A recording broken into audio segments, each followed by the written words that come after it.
ओम शांति। आज 8 मई 2025 को हम सभी बाबा के अनमोल मधुर महावाक्य सुनेंगे। आज की मुरली में बाबा ने हम बच्चों को देही अभिमानी स्थिति बनाने की प्रेरणा दी है। बाबा कहे जितना तुम देही अभिमानी स्थिति में रहे बाबा को याद करेंगे उतना स्वयं में याद की शक्ति को भरते जाएंगे, अर्थात योग बल जमा होता जाएगा। दूसरी सूक्ष्म बात जो आज बाबा ने सुनाई है कि बच्चे ज्ञान को शक्ति नहीं कहेंगे, परंतु पढ़ाई को जितना धारण करते जाएंगे, अभ्यास में लाते जाएंगे, उतना ये पढ़ाई का बल स्वयं को आगे बढ़ाता है, उच्च पद के अधिकारी बनाता है। तो इसलिए बाबा कहे तुम्हारे अंदर योग का बल और पढ़ाई का बल दोनों जमा होना चाहिए। तो सुनते हैं आज के बाबा के अनमोल मधुर महावाक्य। ओम शांति। मीठे बच्चे, देही अभिमानी बन बाप को याद करो तो याद का बल जमा होगा। याद के बल से तुम सारे विश्व का राज्य ले सकते हो। आज की मुरली से प्रश्न है, कौन सी बात तुम बच्चों के ख्याल ख्वाब में भी नहीं थी जो प्रैक्टिकल में हुई है? उत्तर है, तुम्हारे ख्याल ख्वाब में भी नहीं था कि हम भगवान से राजयोग सीखकर विश्व के मालिक बनेंगे, राजाई के लिए पढ़ाई पढ़ेंगे। अभी तुम्हें अथाह खुशी है कि सर्वशक्तिमान बाप से बल लेकर हम सतयुगी स्वराज्य अधिकारी बनते हैं। ओम शांति। यहाँ बच्चियां बैठती है प्रैक्टिस के लिए।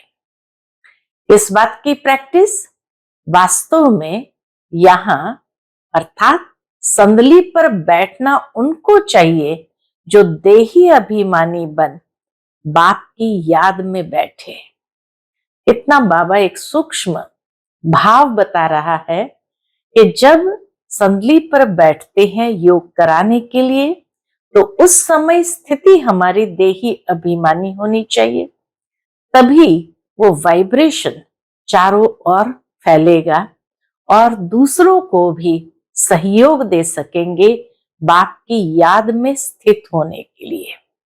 तो इसलिए बाबा कहे तुम्हें भी ये प्रैक्टिस को बढ़ाना है। अगर याद में नहीं बैठेगी तो वह टीचर कहला नहीं सकती। याद में शक्ति रहती है, ज्ञान में शक्ति नहीं है। इसको कहा ही जाता है याद का बल। योग बल सन्यासियों का अक्षर है। बाप डिफिकल्ट अक्षर काम में नहीं लाते। बाप कहते बच्चों अब बाप को याद करो। योग बल ये सन्यासियों का अक्षर है, इसलिए बाबा हम बच्चों को सरल भाषा में बताते, बच्चे अब बाप को याद करो। जैसे छोटे बच्चे माँ बाप को याद करते हैं ना, वह तो देहधारी है, तुम बच्चे हो विचित्र। यह चित्र यहां तुमको मिलता है। शरीर रूपी चित्र इस दुनिया में हमें प्राप्त होता है। तुम रहने वाले विचित्र देश के हो, निराकारी दुनिया के हैं, वहां चित्र रहता नहीं। पहले पहले ये पक्का करना है, हम तो आत्मा है। इसीलिए बाप कहते बच्चे देही अभिमानी बनो। आत्मा का लेसन जितना पक्का होगा उतना ही हमारी स्थिति देही अभिमानी बनती जाएंगी। और देही अभिमानी बन करके बाबा कहे याद करो, अपने को आत्मनिश्चय करो। तुम निर्वाण देश से आए हो, वह तुम सभी आत्माओं का घर है।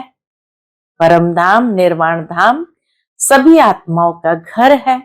यहाँ पाठ बजाने आते हो। पहले पहले कौन आते हैं यह भी तुम्हारी बुद्धि में है। दुनिया में कोई नहीं जिसको यह ज्ञान हो। अब बाप कहते हैं शास्त्र आदि जो कुछ पढ़ते हो उन सबको भूल जाओ। श्री कृष्ण की महिमा, फलाने की महिमा कितनी करते हैं, गांधी की भी कितनी महिमा करते हैं, जैसे कि वह राम राज्य स्थापन करके गए हैं।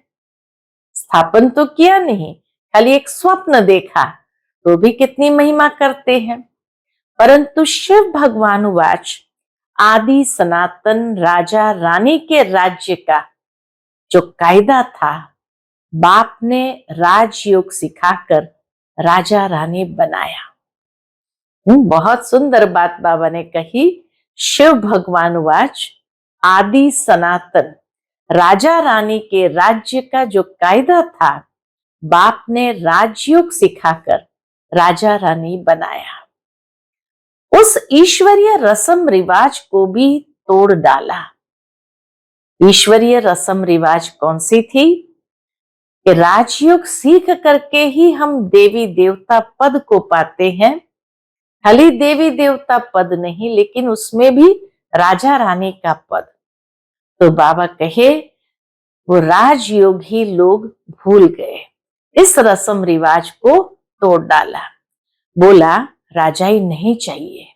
आज की दुनिया में क्या कहते हैं, हमको राजाई नहीं चाहिए, इसलिए राजयोग भी नहीं चाहिए, हमको प्रजा का प्रजा पर राज्य चाहिए। अब उसकी क्या हालत हुई, प्रजा के प्रजा पर राज्य की भी क्या हालत हो गई। दुख ही दुख, लड़ते झगड़ते रहते हैं, अनेक मतें हो गई है। अभी तुम बच्चे श्रीमत पर राज्य लेते हो, इतनी तुम्हारे में ताकत रहती है जो वहां लश्कर आदि होता नहीं। सतयुग में कोई लश्कर आदि की भी जरूरत नहीं। क्यों? क्योंकि श्रीमत के आधार पर राज्य प्राप्त किया है। इतनी स्वयं में योग बल यानी याद की ताकत जमा है। डर की कोई बात नहीं। इन लक्ष्मी नारायण का राज्य था, अद्वैत राज्य था। दो थे ही नहीं, जो ताली बजे उसको कहा ही जाता है अद्वैत राज्य। तुम बच्चों को बाप देवता बनाते हैं, फिर द्वैत से दैत्य बन जाते हैं। पहले अद्वैत राज्य था, फिर द्वापर में आए तो द्वैत उत्पन्न हुआ, और धीरे धीरे कलयुग आते आते तो द्वैत से दैत्य बन जाते हैं रावण द्वारा। अभी तुम बच्चे जानते हो, हम भारतवासी सारे विश्व के मालिक थे। तुमको विश्व का राज्य सिर्फ याद बल से मिला था, अब फिर मिल रहा है। उसी याद बल से फिर से वो राज्य मिल रहा है। कल्प कल्प मिलता है सिर्फ याद के बल से। पढ़ाई में भी बल है, ज्ञान में शक्ति नहीं है, पढ़ाई में बल है। जैसे बैरिस्टर बनते हैं तो बल है ना, वह है पाई पैसे का बल। तुम योग बल से विश्व पर राज्य करते हो। सर्वशक्तिमान बाप से बल मिलता है। जितना याद करते जाते हैं तो सर्वशक्तिमान से बल मिलता है। तुम कहते हो बाबा हम कल्प कल्प आपसे सतयुग का स्वराज्य लेते हैं, फिर गंवाते हैं, फिर लेते हैं। तुमको पूरा ज्ञान मिला है। अभी हम श्रीमत पर श्रेष्ठ विश्व का राज्य लेते हैं। विश्व भी श्रेष्ठ बन जाता है। यह रचता और रचना का ज्ञान तुमको अभी है। इन लक्ष्मी नारायण को भी ज्ञान नहीं होगा कि हमने राजाई कैसे लिया। लक्ष्मी नारायण को यह ज्ञान भी नहीं कि हमने ये राजाई कैसे ली। यहां तुम पढ़ते हो, फिर जाकर राजाई करते हो। कोई अच्छे धनवान के घर में जन्म लेते हैं तो कहा जाता है ना, इसने आगे जन्म में अच्छा कर्म किया है, दान पुण्य किया है। जैसा कर्म ऐसा जन्म मिलता है। अभी तो यह है ही रावण राज्य। यहां जो भी कर्म करते हैं वह विकर्म होता है, विकृत कर्म होता है। सीढ़ी उतरनी ही है। सबसे बड़े ऊंच से ऊंच देवी देवता धर्म वालों को भी सीढ़ी उतरनी ही है। धीरे धीरे सीढ़ी नीचे उतरनी ही है। सतो रजो तमो में आना है। हर एक चीज नई से फिर पुरानी होती है। तो अभी तुम बच्चों को अथाह खुशी होनी चाहिए। तुम्हारे ख्याल ख्वाब माने संकल्प स्वप्न में भी नहीं था कि हम विश्व के मालिक बनते हैं। भारतवासी जानते हैं कि इन लक्ष्मी नारायण का सारे विश्व पर राज्य था। पूज्य थे सो फिर पुजारी बने हैं। गाया भी जाता है, आपे ही पूज्य आपे ही पुजारी। अब तुम्हारी बुद्धि में यह होना चाहिए। यह नाटक तो बड़ा वंडरफुल है। कैसे हम 84 जन्म लेते हैं उनको कोई नहीं जानते। शास्त्रों में 84 लाख जन्म लगा देते हैं। बाप कहते हैं ये सब भक्ति मार्ग के कपोड़े हैं। रावण राज्य है ना, राम राज्य और रावण राज्य कैसे होता है ये तुम बच्चों के सिवाय और कोई की बुद्धि में नहीं है। रावण को हर वर्ष जलाते हैं तो दुश्मन है ना। 5 विकार मनुष्य के दुश्मन है। रावण है कौन, क्यों जलाते हैं, कोई भी नहीं जानते। जो अपने को संगम युगी समझते हैं उनकी स्मृति में रहता है कि अभी हम पुरुषोत्तम बन रहे हैं। जब यह स्मृति में रहता कि हम संगम युगी है, तब बाबा कहे यह अंदर में ख्याल आता है कि हम पुरुषोत्तम बन रहे हैं। भगवान हमको राजयोग सिखाकर नर से नारायण, भ्रष्टाचारी से श्रेष्ठाचारी बनाते हैं। तुम बच्चे जानते हो हमको ऊंचते ऊंच निराकार भगवान पढ़ाते हैं। कितनी अथाह खुशी होनी चाहिए। भगवान हमें पढ़ाता है, ये बात सोचते ही कितनी खुशी होनी चाहिए। स्कूल में स्टूडेंट की बुद्धि में रहता है ना, हम स्टूडेंट है, वह तो है कॉमन टीचर पढ़ाने वाला। यहां तो तुमको भगवान पढ़ाते हैं। जब पढ़ाई से इतना उच्च पद मिलता है तो कितना अच्छा पढ़ना चाहिए। है बहुत इजी, सिर्फ सवेरे आधा पौना घंटा पढ़ना है। सारा दिन धंधे आदि में याद भूल जाती है, इसलिए यहां सवेरे आकर याद में बैठते हैं। कहा जाता है बाबा को बहुत प्रेम से याद करो।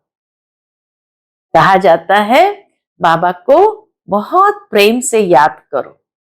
कैसे याद करना है प्रेम से, ये भी बाबा सिखाते। बाबा आप हमको पढ़ाने आए हैं। अभी हमको पता पड़ा है कि आप 5000 वर्ष बाद आकर पढ़ाते हैं। बाबा के पास बच्चे आते हैं तो बाबा पूछते हैं, बाबा पूछते थे साकार में जब थे, आगे कब मिले हो। ऐसा प्रश्न कोई भी साधु सन्यासी आदि कभी पूछ ना सके। वहां तो सत्संग में जो चाहे जाकर बैठते हैं। बहुतों को देखकर सब अंदर घुस जाते हैं। तुम भी अभी समझते हो हम गीता रामायण आदि कितना खुशी से जाकर सुनते थे। समझते तो कुछ नहीं थे, खुशी से सुनते थे, समझते तो कुछ नहीं थे। वह सब भक्ति की ही खुशी है। बाबा कहे वह सब भक्ति की ही खुशी है। बहुत खुशी में नाचते रहते हैं। भक्ति की खुशी भी कम नहीं, बहुत खुशी में नाचते हैं, परंतु फिर नीचे उतरते आते हैं। किस्म किस्म के हठयोग आदि करते हैं। तंदुरुस्ती के लिए ही सब करते हैं। तो बाप समझाते हैं ये सब है भक्ति मार्ग की रस्म रिवाज। ये सब है भक्ति मार्ग की रस्म रिवाज। रचता और रचना को कोई भी नहीं जानते। तो बाकी रहा ही क्या? जब रचता और रचना को जानते ही नहीं तो बाकी रहा ही क्या? रचता रचना को जानने से तुम क्या बनते हो और न जानने से तुम क्या बन पड़े हो? बाबा कहे, जानने से क्या बनते हैं? मनुष्य से देवता बन जाते हो। न जानने से क्या बन पड़े हो? तुम जानने से सॉल्वेंट बनते हो, समृद्ध बनते हो, और न जानने से वही भारतवासी इनसॉल्वेंट बन पड़े हैं, गपोड़े मारते रहते हैं। क्या क्या दुनिया में होता रहता है, कितने पैसे सोना आदि लूटते हैं। अब तुम बच्चे जानते हो, वहां तो हम सोने के महल बनाएंगे। बैरिस्ट्री आदि पढ़ते हैं तो अंदर में रहता है ना, हम ये इम्तिहान पास कर फिर ये करेंगे, घर बनाएंगे। तुमको क्यों नहीं बुद्धि में आता है कि हम स्वर्ग का प्रिंस प्रिंसेस बनने के लिए पढ़ रहे हैं? खुशी कितनी रहनी चाहिए, परंतु बाहर जाने से ही खुशी गुम हो जाती है। छोटी छोटी बच्चियां इस ज्ञान में लग जाती है, संबंधी कुछ भी समझते नहीं, कह देते जादू है, कहते हैं हम पढ़ने नहीं देंगे। इस हालत में जब तक सगीर है तो माँ बाप का कहना मानना पड़े, हम ले नहीं सकते। बाबा के पास भी ये कायदा है, जब तक सगीर है हम ले नहीं सकते। बहुत खिटपिट हो पड़ती है। शुरू में कितनी खिटपिट हुई, बच्ची कहे हम 18 वर्ष की है, बाप कहे नहीं 16 वर्ष की है, सगीर है। झगड़ा कर पकड़ के ले जाते थे। सगीर माना ही बाप के हुक्म में चलना है। बालिग है फिर जो चाहे सो करे, कायदे भी है ना। बाबा कहते तुम जब बाप के पास आते हो तो कायदा है अपने लौकिक बाप का सर्टिफिकेट यानी चिट्ठी जरूर लेकर आओ। और अभी तक भी यज्ञ में यह कायदा है, जो भी समर्पित बहनें हैं और बाबा के पास सेवा के लिए आती है तो सबसे पहले उनको अपने लौकिक माता पिता की चिट्ठी जरूर लेकर आनी है। फिर मैनर्स भी देखने होते हैं, मैनर्स ठीक नहीं है तो वापस जाना पड़ेगा। खेल में भी ऐसा होता है, ठीक नहीं खेलते तो उनको कहेंगे बाहर जाओ, आबरू गंवाते हो। अगर ठीक नहीं खेलते हैं तो जरूर है इज्जत गंवाते हो। अभी तुम बच्चे जानते हो हम युद्ध के मैदान में हैं, इसीलिए मैनर्स डिसिप्लिन बहुत अच्छी होनी चाहिए, नहीं तो बाबा की इज्जत गंवाएंगे ना, बाबा का नाम बदनाम करेंगे। कल्प कल्प बाप आकर हमको माया पर जीत पहनाते हैं। मूल बात ही है पावन बनने की, पतित बने हैं विकार से। बाप कहते हैं काम महाशत्रु है, यह आदि मध्य अंत दुख देने वाला है। जो ब्राह्मण बनेंगे वही फिर देवी देवता धर्म में आएंगे। ब्राह्मणों में भी नंबरवार होते हैं, क्षमा पर परवाने आते हैं। कोई तो जल मरते हैं, कोई फेरी पहनकर चले जाते हैं। यहां भी आए हैं, कोई तो एकदम फिदा होते हैं, कोई सुनकर फिर चले जाते हैं। आगे तो ब्लड से भी लिख कर देते थे, बाबा हम आपके हैं। फिर भी क्या हुआ, माया ने हरा दिया। फिर भी माया हरा लेती है। इतनी माया की युद्ध चलती है, इनको ही युद्ध स्थल कहा जाता है। इसलिए बाबा हमेशा कहते हैं तुम युद्ध के मैदान में हो।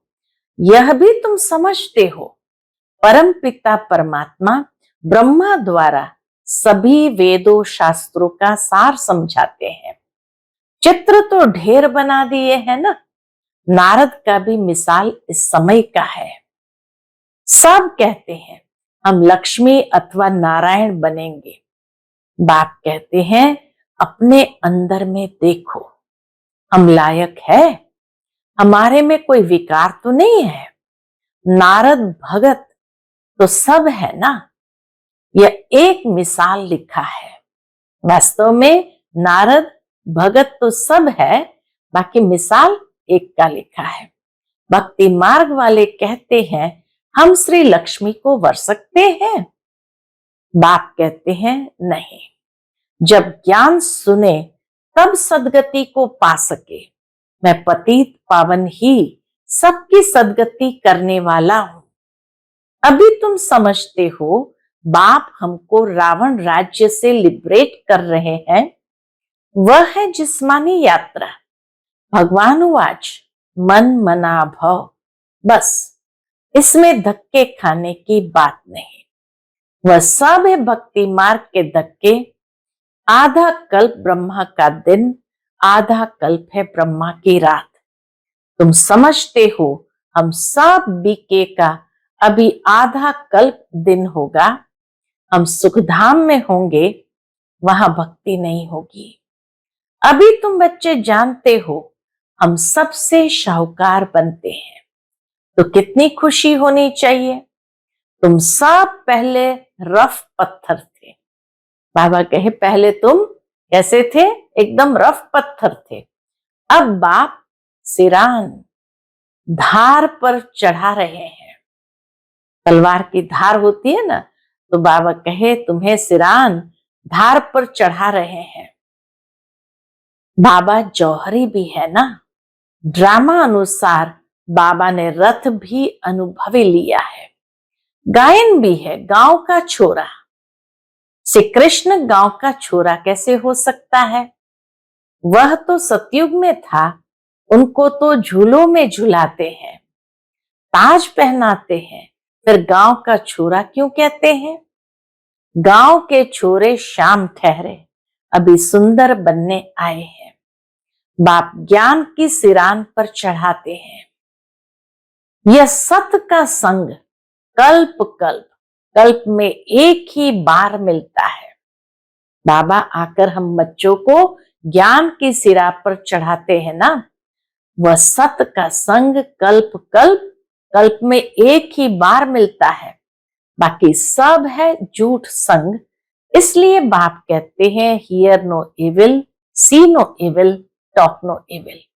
ऐसी बातें मत सुनो जहां हमारी और तुम्हारी ग्लानि करते रहते हैं। जो कुमारियां ज्ञान में आती है वह तो कह सकती है कि हमारा बाप की प्रॉपर्टी में हिस्सा है। क्यों ना हम उनसे भारत की सेवा अर्थ सेंटर खोलूं। कन्यादान तो देना ही है, वह हिस्सा हमको दो तो हम सेंटर खोले, बहुतों का कल्याण होगा। ऐसी युक्ति रचनी चाहिए। यह है तुम्हारी ईश्वरीय मिशन। तुम पत्थर बुद्धि को पारस बुद्धि बनाते हो। जो हमारे धर्म के होंगे वह आएंगे। एक ही घर में देवी देवता धर्म का फूल निकल आएगा, बाकी नहीं आएंगे। मेहनत लगती है ना। कहीं तो देखो परिवार के परिवार पूरे झुंड के झुंड आ जाते, और कहाँ देखो तो कोई नहीं चलते, कोई साथ नहीं देते, अकेली कन्या होती है। बाप सभी आत्माओं को पावन बनाकर सबको ले जाते हैं। इसलिए बाबा ने समझाया था संगम के चित्र पर ले जाओ। इस तरफ है कलयुग, उस तरफ है सतयुग। सतयुग में है देवताएं, कलयुग में है असुर। इसको कहा जाता है पुरुषोत्तम संगम युग। बाप ही पुरुषोत्तम बनाते हैं। जो पढ़ेंगे वह सतयुग में आएंगे, बाकी सब मुक्ति धाम में चले जाएंगे, फिर अपने अपने समय पर आएंगे। ये गोले का चित्र बड़ा अच्छा है। बच्चों को सर्विस का शौक होना चाहिए। हम ऐसी ऐसी सर्विस कर गरीबों का उद्धार कर उनको स्वर्ग का मालिक बनाएंगे। अच्छा, मीठे मीठे सिकिलधे बच्चों प्रति माता पिता बाप दादा का याद प्यार और गुड मॉर्निंग। रूहानी बाप की रूहानी बच्चों को नमस्ते। हम सब रूहानी बच्चों की रूहानी माता पिता बाप दादा को याद प्यार, गुड मॉर्निंग और नमस्ते। नमस्ते, शुक्रिया बाबा। शुक्रिया। आज की मुरली से धारणा के लिए मुख्य सार है, पहली पॉइंट, अपने आप को देखना है। हम श्री लक्ष्मी, श्री नारायण समान बन सकते हैं। हमारे में कोई विकार तो नहीं है। फेरी लगाने वाले परवाने हैं या फिदा होने वाले। ऐसे मैनर्स तो नहीं है जो बाप की आबरू जाए। बाबा कहे ऐसे मैनर्स तो नहीं है जो बाप की आबरू यानी इज्जत जाए। दूसरी पॉइंट, अथाह खुशी में रहने के लिए सवेरे सवेरे प्रेम से बाप को याद करना है और पढ़ाई पढ़नी है। भगवान हमें पढ़ाकर पुरुषोत्तम बना रहे हैं। हम संगम योगी है, इस नशे में रहना है। आज का बाप दादा का मधुर वरदान हम बच्चों के प्रति है, सर्व गुणों के अनुभव द्वारा बाप को प्रत्यक्ष करने वाले अनुभवी मूर्त भव। सर्व गुणों के अनुभवों द्वारा बाप को प्रत्यक्ष करने वाले अनुभवी मूर्त भव। जो बाप के गुण गाते हो, उन सर्व गुणों के अनुभवी बनो।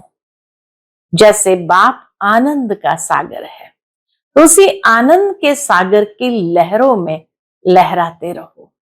जो भी संपर्क में आए उसे आनंद, प्रेम, सुख, सब गुणों की अनुभूति कराओ।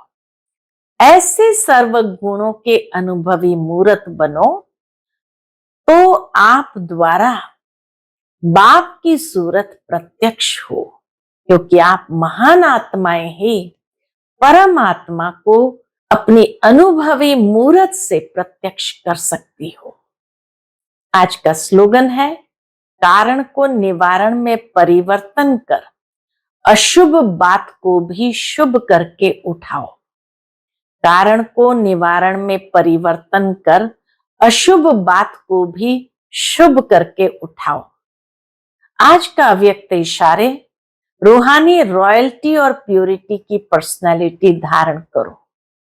ब्राह्मणों के लाइफ जीवन का जीवदान पवित्रता है। आदि अनादि स्वरूप ही पवित्रता है। जब स्मृति आ गई कि मैं अनादि आदि पवित्र आत्मा हूं, स्मृति आना अर्थात पवित्रता की समर्थी आना। स्मृति स्वरूप समर्थ स्वरूप आत्माएं निजी पवित्र संस्कार वाली है, तो निजी संस्कारों को इमर्ज कर इस पवित्रता की पर्सनालिटी को धारण करो। अच्छा, ओम शांति।